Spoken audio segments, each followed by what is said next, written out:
Well, Woody, we're on the final week of the season, and then we shall remove your bell, and that will be silent until next season. So we wish you well, give you a nice feed up on the last flight hopefully, and you can eat as much as you want, and we'll start building you up and see if we can get a lovely new set of feathers. It'd be interesting to know whether we get one of the decks come down that we lost. I very much doubt it, but you never know. It didn't regrow this molt, maybe it will next. Highly doubtful.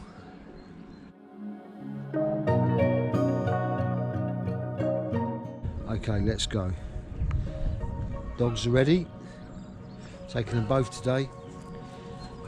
We're going to go to a nice little bit of wood and see what we can find. It's lovely Harris hawk, Woody. These hawks can only eat meat. They can't eat carrots, peas or salad. They just are meat eaters.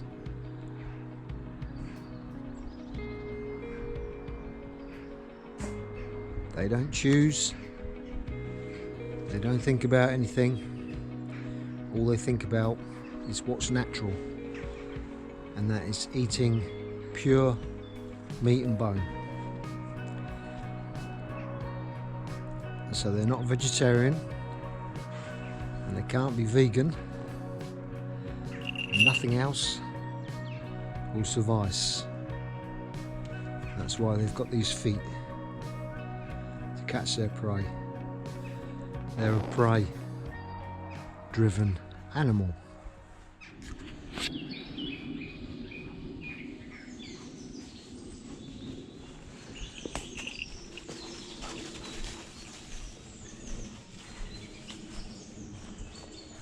Here we are on the final morning of this season, 2024-2025.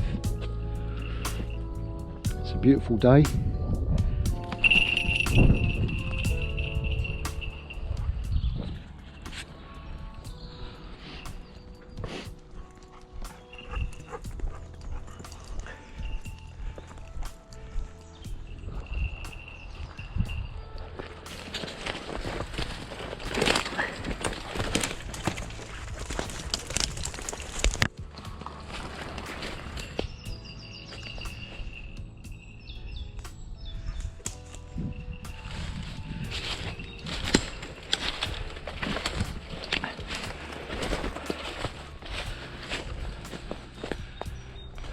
Woody up there, enjoying his last day of the season.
Well, that's the end of our season. So Woody's had a final day. Got a nice crop on him there. Dogs have had a little bit of reward as well. So we'll see you on the next season for the hunting. Not sure what we'll be doing during the molt, but I'm sure I'll put a few videos up here and here. I'll put a few videos up here and there, whether it be of training the dogs or just getting out and just different things we're up to. But I hope you enjoyed the season that we've done, although we've missed a few videos because of family circumstances. We've got to the end of the season and we finished on a good note here for the hawk anyway. So if I don't see you, maybe I'll see you at the next Falconry gathering up at Dave's place. And yeah, last time I couldn't get there because of some family bereavement, but hopefully next year we'll be there, and good to see people and just get involved in the falconry gathering. I'll get this hawk up now. As I say, a right old full crop, but I need to get it on my fist. When you first start training your hawk, you want to get it attached on its kill so you can pick it up easy, but as we've gone on, we know we're okay.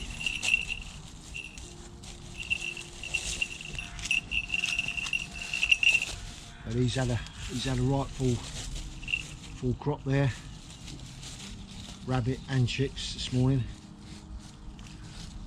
Now we're going to slowly bring his weight up.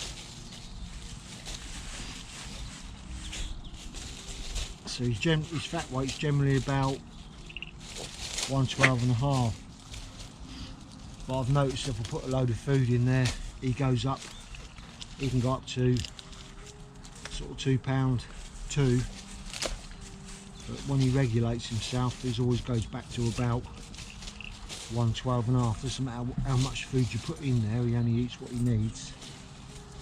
So that is his fat weight. We've been flying him at various weights this season. He's quite a good hawk, so we can keep that weight up because we fly every day. So yeah, he's a good old healthy hawk, this one. We'll see you next time. Let's go home, Woody. Come here, Willow. Oi, come here.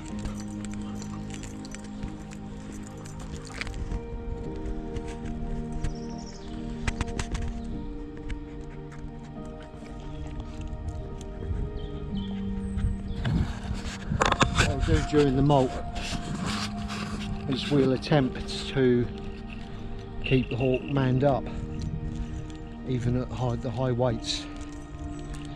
And occasionally through the molt he goes sort of a little bit too wild and decides he don't want to come out, but all the time he's getting on my fist, I'll feed him up, bring him out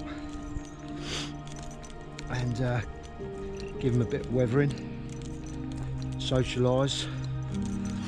But it's a long old molt to keep doing that. It is far easier just to leave them and they're fine, and then you just get them out and start again. Probably isn't much difference in it really, except maybe at the early stage of the season, if I'm manning him up all the time, I can have him at a higher weight to start with. That's probably a benefit. But yeah, he's had a lovely crop there, look at that. Have you enjoyed the season, Woody? Hey, have you enjoyed the season, Woody? Right, we're going to remove your bell, and I'm just going to take a little bit off your beak. Just a little bit, mate. Come here.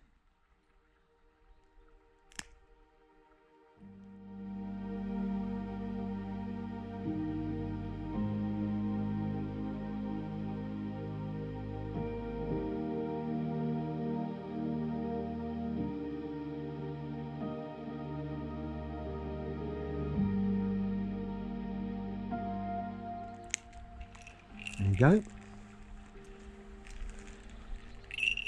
Put it on for next season, eh?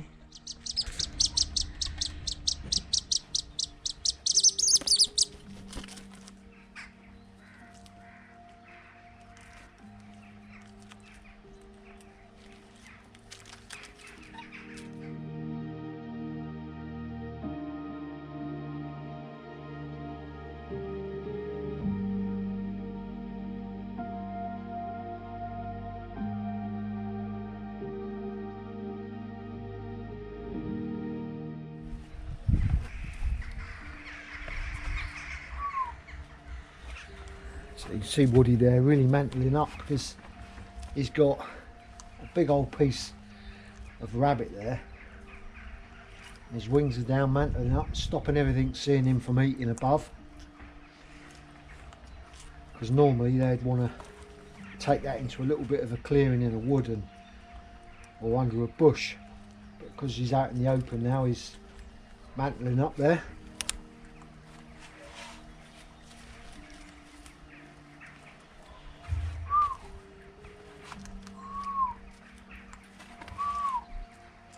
So we finished flying, and what I'm going to try and do, if I can, is just keep him a little bit manned up as we go. Now, it's difficult to do this every day. When we're flying in the season, I'm out most days, normally, most days. And things get neglected around the house, so it's time now to concentrate a little bit, on things that we've neglected a little bit. Bit of house maintenance and garden maintenance. Taking my wife out as well, because perhaps I've neglected everything really over the season. It's very difficult when you're flying. You need an understandable partner for sure. It becomes a little bit of an obsession really, and it's the only way it should be, isn't it, Woody? So he's got a bone now, back leg, and a big lump of meat there. The dog is just picking up little bits of scrap that are falling down.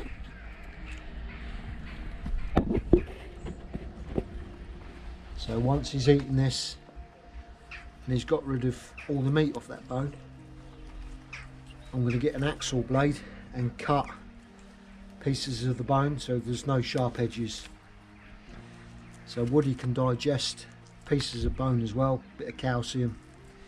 Try and build him up, get him some good quality nutrition for the molt, and see if we can produce a beautiful set of feathers for next season. Now I think the Harris hawk has about sort of a 2-week memory. I'm sure they remember things year by year, but I find if you don't interact for 2 weeks, that's when they start to become really quite almost going back sort of wild. So if I can keep things going every other day, every few days, get him out. I'll try and get him out most days. But as I said before, if you're working and you ain't got the time, you can put these hawks in the mews, feed them up, don't touch them, and then get them out after the molt when they're half penned, when the feathers are all down, and retrain, which is quite easy and quite fun. But I just try and have a little interaction because I have the time.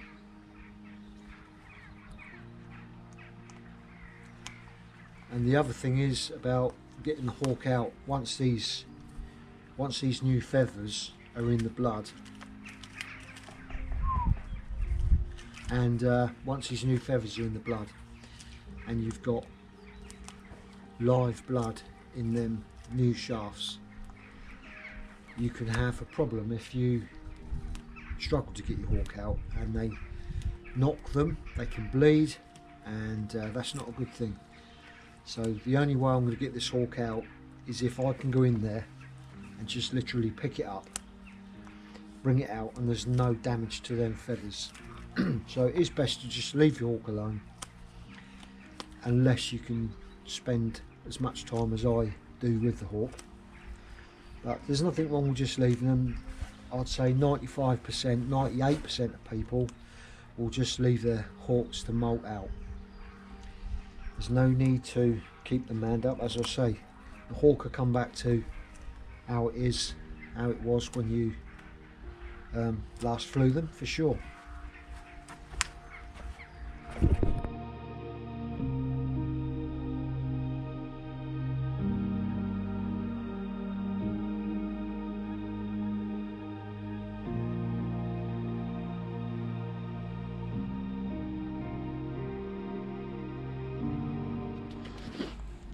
This is going to keep him busy for a while, pulling all the sinews out with his new sharpened, shorter beak. You can even just clip the ends off of the beaks, and you might have a little flat end where you've clipped it, but after a little while they become into a point again anyway, naturally.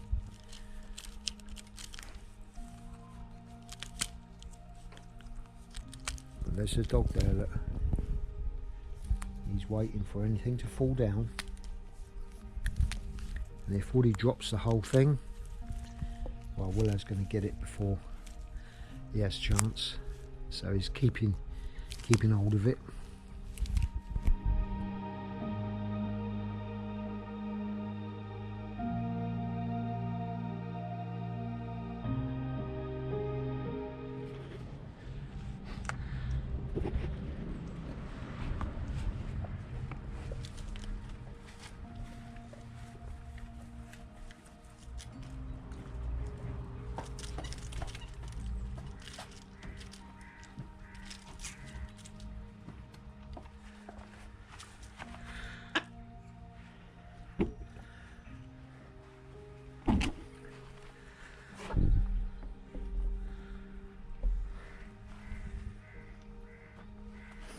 So now I've cut the bone up.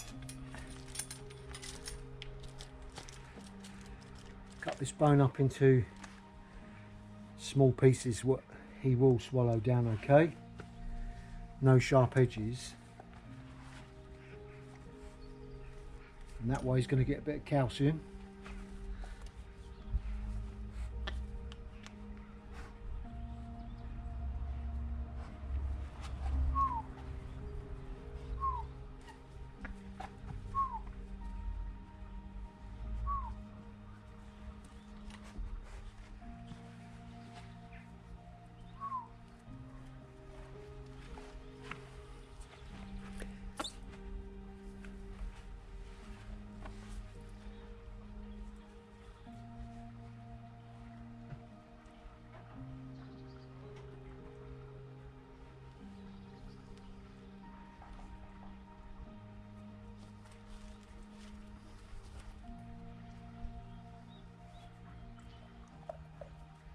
Okay, so from us this week, that's about it, the end of the season, and we'll put a few videos out here and there, I'm sure.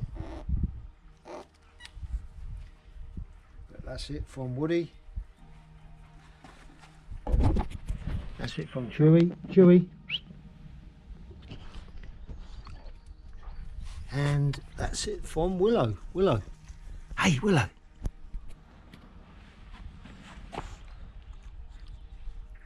Willow. Good girl.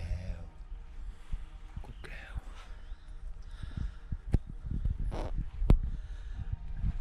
girl. See you next time, eh, Woody? Hey? See you next time? Yeah? See you next time, Woody? Yes. See you next time. Got a big old crop there, mate.